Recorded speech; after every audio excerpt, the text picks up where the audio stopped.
2024년도 첫째 주입니다. 새해에도 하나님의 복 많이 받기를 축원합니다. 하나님은 오늘도 살아 계십니다. 우리들에게 복 주시길 원하십니다. 하나님과 함께 하시는 그 생명의 삶을 날마다 누리시기를 예수님의 이름으로 간절히 축원해 드립니다. 오늘 본문을 보면 하나님의 자녀들이 신앙인으로서, 그리스도인으로서 어떻게 살아갈 것인가에 대한 이야기를 해주시는 내용이 오늘 본문의 내용입니다. 여러분, 세상에는요, 하나님을 믿고 하나님을 따라가는 사람보다 하나님을 믿지 않고 하나님 거부하는 사람들이 훨씬 많아요. 그래서 우리들은 하나님을 믿는 사람들로서 우리 자신을 좀 드러내면서 살아가야 합니다. 그런데 하나님을 모르는 사람들하고 우리들의 삶이 자주 부딪히게 되어 있어요. 왜냐하면 세상에 소망을 두고 있는 사람하고 하늘에 소망을 두고 있는 사람들의 가치관이 다르기 때문에 그래요. 생각이 다르기 때문에 그래요. 삶의 방식이 다르기 때문에 그래요. 약속의 후손인 우리들하고 약속이 전혀 뭔지도 모르는 사람들의 삶을, 이것은 하나가 될 수가 없어요. 일치를 이룰 수가 없어요. 그래서 부딪히는 거예요. 그 와중에 하나님은 우리를 보호하시고 우리를 보존해 주시는 하나님이십니다. 자꾸 부딪히니까 그럼 세상을 떠나서 우리끼리 살면 안 되겠습니까? 기독교 역사에 보면 많은 일들이 있었습니다. 은둔 생활을 합니다. 수도원 생활을 합니다. 그러라고 하나님께서 부딪힘을 주신 것이 아니에요. 따로 구별한 것이 아니에요. 그러기 위해서 하나님과 먼저 우리는 교제의 삶을 살아야 돼요. 하나님과 교제의 삶, 그리고 믿음을 성숙하게 만들어가는 그 신앙의 공동체 속에서 그런 사람들과 만나서 그런 교제를 만들어 가야 합니다. 그것이 우리가 해야 될 모습이에요. 여러분, 그래서 세상에 모임들을 좀 많이 좀 줄이십시오.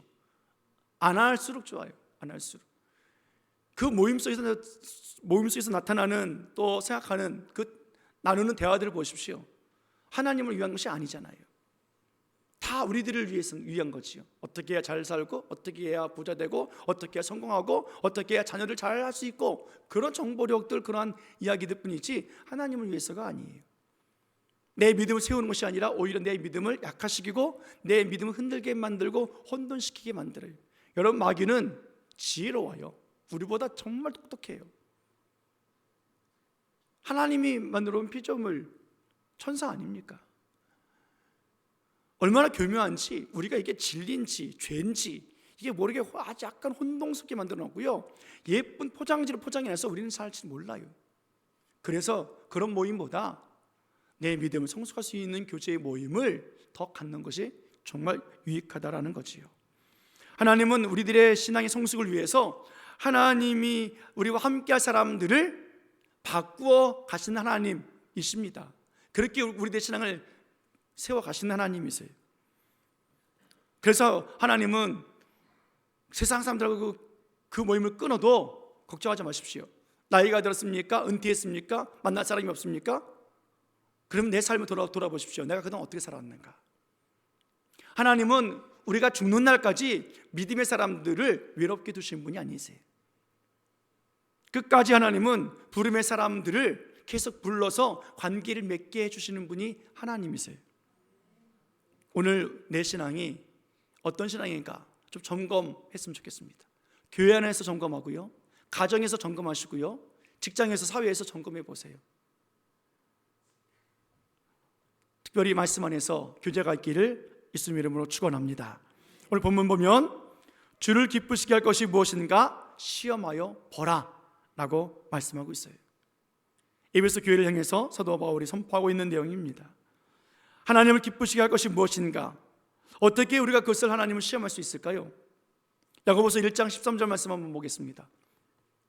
야고보서 1장 13절 같이 읽습니다. 시작. 사람이 시험을 받을 때 내가 하나님께 시험을 받는다 하지 말지니 하나님은 악에게 시험을 받지도 아니하시고 친히 아무도 시험하지 아니하시느니라. 하나님은 악에게 시험도 받지 아니하고 우리 사람들에게도 시험 받지 않아요. 하나님은 또 친히 아무도 시험하지 아니하신 분이세요. 근데 오늘 본문에 보니까 주를 기쁘시게 할 것이 무엇인가 시험해보라 라고 말씀하셨다고요. 아니, 하나님 시험 안 받으신다면서 근데 왜 시험하라고 하셨지? 라고 말씀에 충돌이 있는 것처럼 보여지잖아요. 그러면 오늘 본문에 시험하여 보라라는 뜻이 무엇일까 한번 생각해 봐야 할 것 같습니다. 시험하다라는 말은 보면 정말 말 그대로 그냥 테스트, 시험하다는 뜻이에요. 근데 원어를 찾아보면 더 그 의미보다는 더 깊숙한 의미가 있더라고요. 조사해 보라, 검사해 보라, 입증해 보라, 그리고 필요한 것을 생각해서 요구해라. 입증되었으냐? 그렇다면 그것을 인정해라. 그리고 좋은 것이라고 받아들여라 라는 뜻이 이 시험하다라는 뜻에 다 포함되어 있더라고요. 그러니까 우리가 하나님을 기쁘시게 할 것이 무엇인가 우리는 검사해 봐야 돼요. 우리는 조사해 봐야 돼요. 내 삶 속에 하나님 기쁘시게 할 것이 무엇인가를 찾아봐야 된다고요. 그리고 우리가 이것이구나 입증해 낼 줄 알아야 돼요. 그것이 입증되어지면 우리는 그것을 인정합니다. 아, 하나님을 기쁘시게 하는 것이 이것이구나. 그래서 그것을 좋은 것으로 알고 믿고 살아가는 거예요. 그것을 하나님께서는 하나님을 기쁘시게 할 것이 무엇인가 시험해 보라 라고 사도 바울이 이야기하고 있다는 거예요. 그래서 올해 주제가 뭐예요? 함께 외쳐볼까요? 자, 시작. 증명하라는 거예요. 증명하라. 입증해보고 검사해보고 찾아보고 그렇게 믿음으로 받아들이는 그러한 하나님을 기쁘시게 하시는 것을 좀 증명하는 삶을 살아가라는 거예요. 이 시험해보라라는 이 단어가 또 한 구절에 쓰여졌는데요. 대표적인 구절이죠. 로마서 12장 2절 말씀. 잘하는 말씀 함께 볼까요? 자, 시작. 너희는 이 세대를 본받지 말고 오직 마음을 새롭게 함으로 변화를 받아 하나님의 선하시고 기뻐하시고 온전하신 뜻이 무엇인지 분별하도록 하라. 여기서 맨 마지막 구절에는 무엇이든지 분별하도록 하라라는 뜻이 똑같은 말이에요.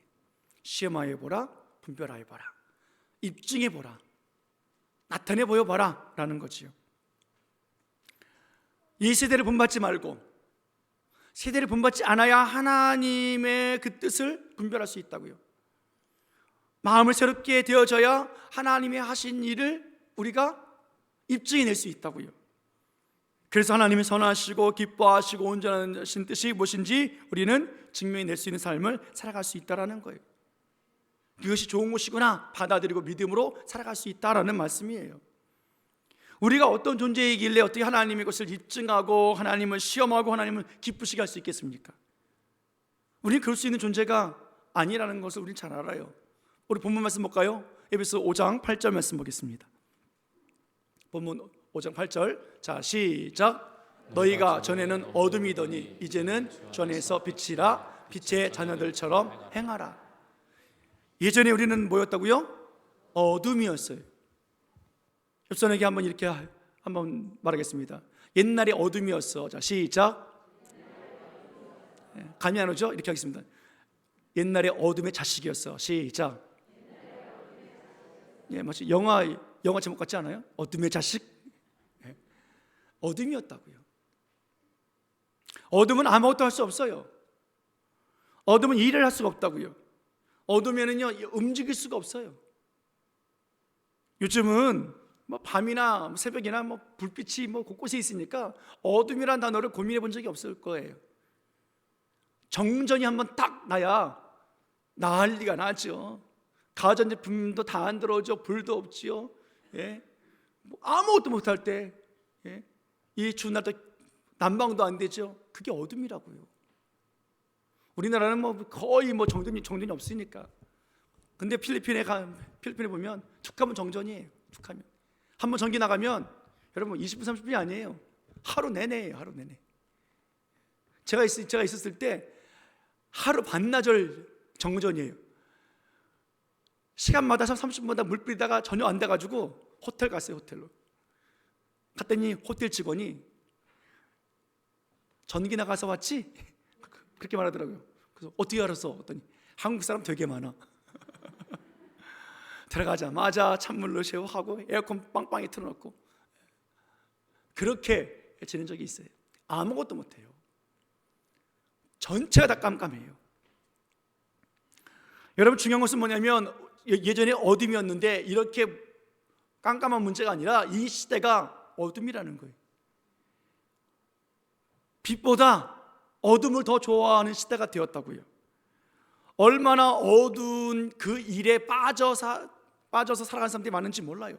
점점 어두운 일이 점점 많아져요. 요즘 최근에 우리나라 걱정 아닙니까? 마약. 연예인도 이번에 죽었잖아요. 너무너무 많아요. 너무 쉬워요, 마약이 접근하기가. 제가 경찰서 경목인데요, 동부경찰서. 저는 이 처인구는 괜찮은 줄 알았거든요. 정보과장이 그래요. 목사님, 우리 큰일 났어요. 마약이 많고요, 살인사건이 많아졌어요. 여러분, 이제 처인구도 이제는 안전한 것도 아닙니다. 점점 어두운 일에 빠져드는 사람이 많고요, 점점 어둠의 세력이 확산되고 있다라는 거예요. 수많은 사람들이 어둠에 빠져 있어도 빛으로 나오려 하지도 않고요, 빛에 대한 관심도 없어요. 다시는 안 하겠다는 것이 아니라 거기서 피해 나가려고 애를 씁니다. 우리가 이번에 알았잖아요. 마약을 안 하려고 하는 것이 아니라 어떻게 해요? 마약한 것을 안 들키려고 하잖아요. 얼마나 교묘합니까? 왜 그렇습니까? 요한복음 3장 16, 19절 말씀 보십시오. 요한복음 3장 16, 19절. 자, 시작. 그 정죄는 이것이니 곧 빛이 세상에 왔을 때 사람들이 자기 행위가 악함으로 빛보다 어둠을 더 사랑한 것입니다. 자기 행위가 악하기 때문에 그 악한 것을 감추기 위해서 어떻게 해요? 빛보다 어둠을 더 사랑하기 때문에 그래요. 이 세상은 그래서 어둠이라고요. 어둡고 캄캄하면 그냥 우리 어릴 때 그렇게 살았잖아요. 달빛, 별빛, 그죠? 그래서 보름에는 얼마나 좋습니까? 밖에 나가서 활동하기도 좋고, 보름날 술래잡기 하면 재밌잖아요. 요즘 아이들은 모를 거예요. 그렇게 살았다고요. 어둠이 있으면 아무것도 못 하잖아요. 예전에 우리가 어둠이었어요. 아무것도 할 수 없는 인생, 소망도 없었던 인생, 빛이 뭔지도 몰랐던 그런 인생이라고요. 어디로 가야 할지 무엇을 해야 할지 모르는 인생이 바로 우리들의 인생이었다고요. 그런데 하나님을 기쁘시게 할 수 있는 존재로 되었던 사실이 얼마나 귀한지 모릅니다. 예전에는 어둠이었으나 이제는 뭐예요? 빛이라는 거예요. 그것도 주 안에서 빛이라. 아멘. 예수님 안에서 빛이 되었습니다. 어디서 빛이라고요? 주 안에서 빛이에요. 요한복음 8장 12절 말씀 봅니다. 시작. 예수께서 또 말씀하여 이르시되 나는 세상의 빛이니 나를 따르는 자는 어둠에 다니지 아니하고 생명의 빛을 얻으리라. 아멘. 예수님은 나는 세상의 빛이다 라고 말씀하셨잖아요. 나를 따르는 자는 어둠에 다니지 아니하고 생명의 빛을 얻겠다. 빛으로 살아갈 수 있다는 거예요. 밝은 빛을 가진 삶을 살아갈 수 있다라는 거예요. 왜요? 요한복음 1장 1절 말씀부터 보면 태초에 말씀이 계시니라.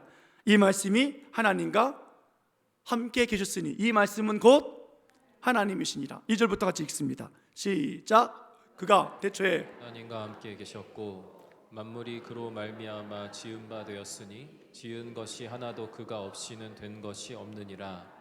그 안에 생명이 있었으니 생명은 사람들의 빛이라. 아멘. 하나님 세상을 창조하셨잖아요. 말씀으로 하나님이 가라사대, 하나님이 이르시되, 말씀으로 세상을 창조하셨다고요. 그 말씀이 곧 하나님이세요. 그 말씀 안에 생명이 있고 그 생명은 사람들의 빛이에요. 태초에 첫째 날 빛이 있으라 하신 그 빛, 해와 달과 별은 다음 날 만드셨잖아요. 다른 날 만드셨잖아요. 그 첫째 날 만드신 그 빛, 세상에 비친 예수 그리스도 아니십니까? 창조의 역사, 예수님이 빛 가운데 세상에 오셔서 우리들을 살게 해주셨다는 사실 아니에요. 이 사실을 우리는 믿기에 우리는 주 안에서 빛이라 라고 말씀하시는 거예요. 우리는 빛이 아니에요. 우리는 그 어떤 빛도 없어요. 우리는 어둠이에요. 그래서 빛이신 예수님이 오셔야 되는 거예요. 그래서 주 안에서 우리는 빛이 되는 거예요. 예수님 안에서 있는 생명, 그 생명이 우리에게 있기 때문에 우리는 생명의 빛으로 살아갈 수 있는 거예요. 아멘. 여러분, 어두운 밤에 달빛, 별빛, 그것으로 활동할 수 있다는 것, 그것이 얼마나 귀한 줄 경험한 사람들은 알잖아요. 세상에서 빛 대신 예수님으로 말미암아 살아간다는 것, 경험한 사람만이 알 수 있어요. 무엇을 해야 하는지 알 수 있고요, 어떻게 활동해야 하는지 알 수 있다는 거예요. 그런 사람이 바로 살아있는 존재가 아니겠습니까? 전에는 우리가 어둠이었는데 이제는 주 안에서 뭐라고요? 빛이다. 아멘. 그래서 말씀하십니다. 너희들은 빛의 자녀들처럼 행하라. 빛의 자녀들처럼 좀 살아라 라고 말씀하고 있다고요. 빛의 자녀들처럼 행하는 것이 또 뭘까요? 오늘 본문이 계속해서 말씀해 주고 있습니다. 9절 말씀 보겠습니다.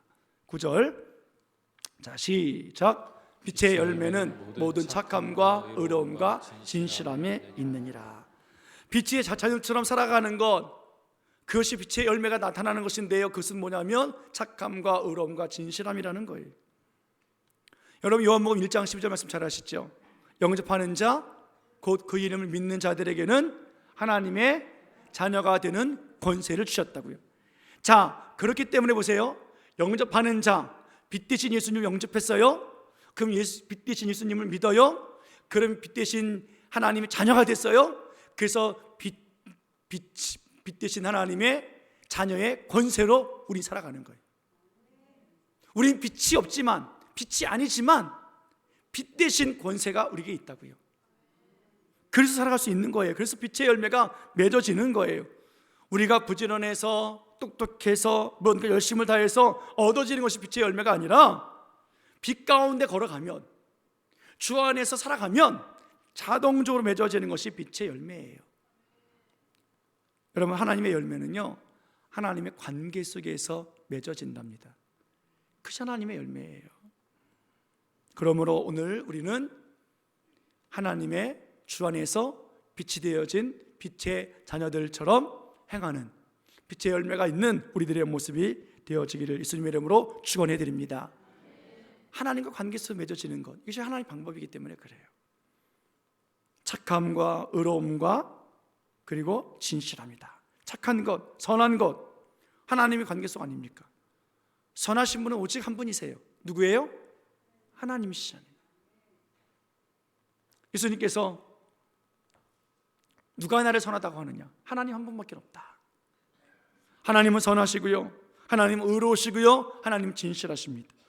그런 것들이 우리 안에 자연적으로 열매를 맺게 해주신다고요. 여러분, 선함은 빛을 바라볼 때 생기는 현상, 열매예요. 선하신 하나님을 바라보고 선하신 예수님을 바라보고 있으면 그 바라봄 때문에 나에게 선한 열매가 맺어지게 되어 있어요. 반사효과라고 하면 될까요? 이해가 쉽겠습니까? 선한 것을 바라보면 바라볼수록 내가 선해지게 되어진다는 말씀이에요. 자연적으로 내가 나타나는 태도예요.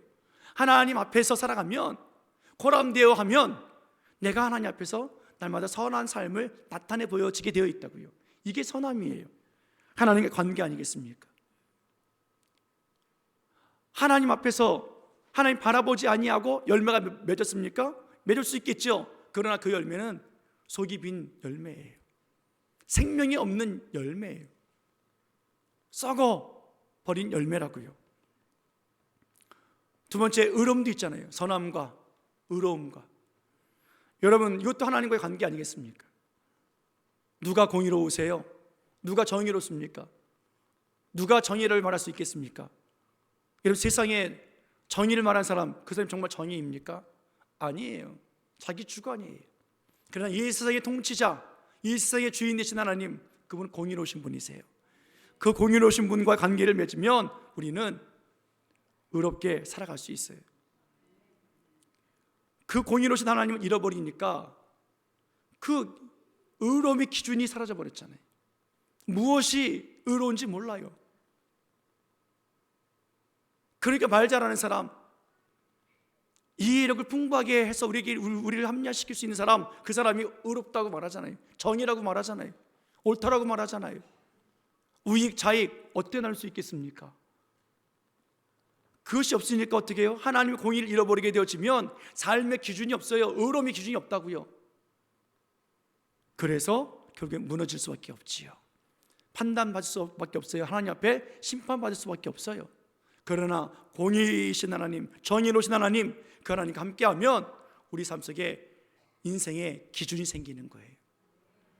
진실함, 나는 진리다, 길이다 라고 말씀하신 예수님, 그 예수님과 함께 동행하면 우리는 세상에서 진실하게 살아갈 수 있는 존재가 되어집니다. 그래서 빛의 열매를 맺어지게 되어 있다고요. 오늘 우리는 하나님을 기쁘시게 하도록 증명해내야 합니다. 어떻게 증명해낼 수 있겠습니까? 본문 14절 말씀 보십시오. 본문 14절. 자, 그러므로 시작. 그러므로 이르시기를 잠자는 자여 깨어서 죽은 자들 가운데서 일어나라. 그리스도께서 너에게 비추이시리라 하셨느니라. 아멘. 우리가 할 수 있는 것은 이거예요. 어둠 속에서 잠자는 자들에게서 우리 뭐 하면 돼요? 깨어나면 돼요. 일어나면 된다고요. 하나님 말씀이 들려지고 오늘도 결단하고 믿음으로 깨어서 하나님 바라보면 돼요. 내가 죽은 자가 아니라 예수 그리스도로 말미암아 구원받아서 산 자가 되었다. 그 말씀 붙잡고 우리는 일어서면 된다고요. 믿음이 없는 게 것이 아니라 믿음을 활용하지 않아서 그래요. 믿음으로 일어나기를 예수님의 이름으로 축원해 드립니다. 그럴 때 어떻게 해요? 그러면 그리스도께서 너에게 비추이시리라. 하나님이 빛을 비춰주신다고요. 우리가 어떻게 하나님을 증명해낼 수 있겠습니까? 못해요. 우리는 안 된다고요. 하나님께서 하나님 자신을 우리들에게 비춰주시는 그 생명의 빛, 그 빛 가운데 우리는 그 빛과 동행하며 살아갈 때 우리는 믿음의 삶을 통해서 하나님을 증명해 나타내는 사람들이 되는 거예요.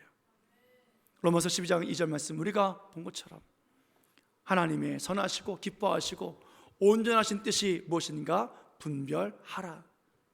믿음으로 분별하면서 이 세대를 본받지 말고 마음을 새롭게 함으로 말씀 안에서 살아가는 삶을 살아가면 우리는 그렇게 빛을 비출 수 있다는 거예요.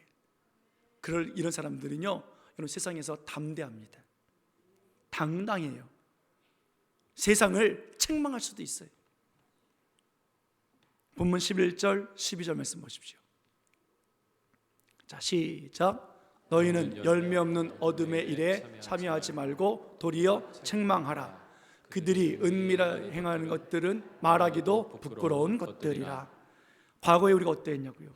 은밀하게 어둠의 생각을 했잖아요. 옛날에 우리 어땠냐고요? 어둠의 일을 했다고요. 참 말하기도 부끄러운 것들이었대요. 우리는 그런 존재였잖아요. 세상은 지금도 그렇게 살고 있잖아요. 그러나 이제는 빛의 자녀가 되어져서 열매를 맺으면서 열매 없는 사람들, 그 어둠의 것들을 도리어 우리는 책망하면서 승리할 수 있는 삶을 살아갈 수 있다고요. 여러분, 책망이 뭐예요? 책망이 잘못한 것을 꾸짖는 거잖아요. 옆에 사람 책망해 볼래요? 자, 어이구, 자, 시작. 책망받을 일이 있습니까? 사전적 의미를 보니까 잘못을 꾸짖고 못마땅하게 여기는 것, 이게 책망이더라고요. 그러니까 꾸짖고 뭐예요? 못마땅해. 이게 책망이더라고요. 근데 오늘 본문의 원어를 보면 조롱하고 창피 주고 비난하다라는 우리가 말하는 사전적 의미도 있지만 정말 우리에게 들려주신 말씀은 뭐냐면 정죄하다, 훈계하다, 유죄를 선고하다라는 뜻이 있어요. 열매 없는 어둠에 대해서 정죄하고 그리고 죄가 있다라고 선고한다고요. 우리가 그렇게 할 수 있을까요? 아니에요. 우리가 하는 게 아니에요. 본문 13절 말씀 보세요. 본문 13절. 자, 본문 13절. 자, 시작. 그러나 책망을 받는 모든 것은 빛으로 말미암아 드러나나니 드러나는 것마다 빛이니라. 아멘. 자, 책망을 받는 모든 것들이 무엇으로 말미암아 드러난다고요? 빛으로 말미암아 드러나요. 우리가 그리스도 안에서 빛의 자녀가 되어져서 빛의 열매를 맺으며 그리스도인으로 살아갈 때, 믿음으로 살아갈 때 어둠 속에 있는 것들이 드러난다고요. 책망받기 위해서 드러나요. 여러분, 어둠은요, 어둠이라고 말할 수 있는 것은 빛이 들어올 때 어둠이에요. 빛이 없으면 이게 어둠인지 뭔지도 몰라요. 죄는요, 죄라고 말씀하시는 하나님, 진리이신 불법을 모르시는 하나님이 오셨을 때 죄가 죄인 줄 안다고요.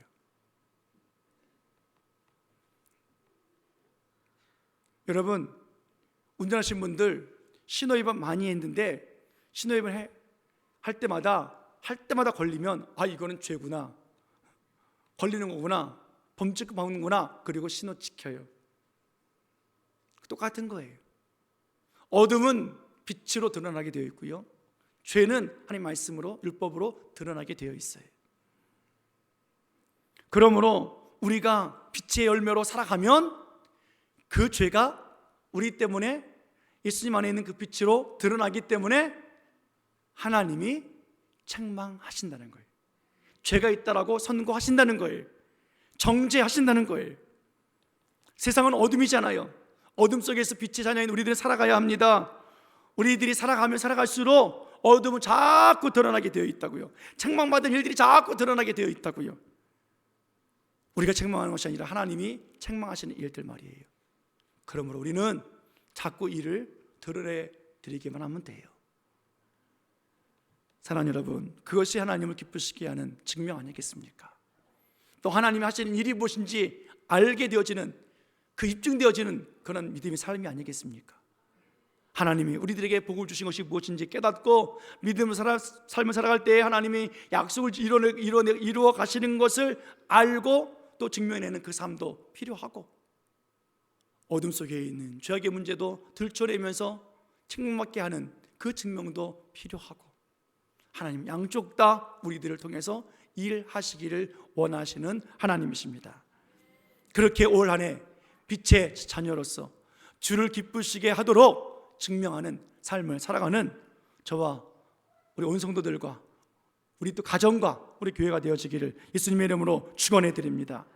하나님이 우리를 통해서 얼마나 일하실지, 얼마나 많은 어둠들을 밝혀내실지, 얼마나 많은 죄를 죄라고 하나님께서 선고하실지, 그리고 하나님의 약속이 얼마나 많이 풍성하게 유익하게 하나님의 약속이 이루어지고 성취되어지고 우리들에게 복이 임하고 그 약속이 대를 이어서 하나님께서 일하고 계시는지, 그것을 우리가 눈으로 보길 원하고, 그렇게 날마다 증명해 내길 원하고, 그렇게 입증한 것을 믿음으로 받고 빛의 자녀들처럼 행하는 오늘 저와 여러분들 되어지기를 다시 한번 예수님의 이름으로 간절히 축원해 드립니다. 축원합니다. 기도하시겠습니다.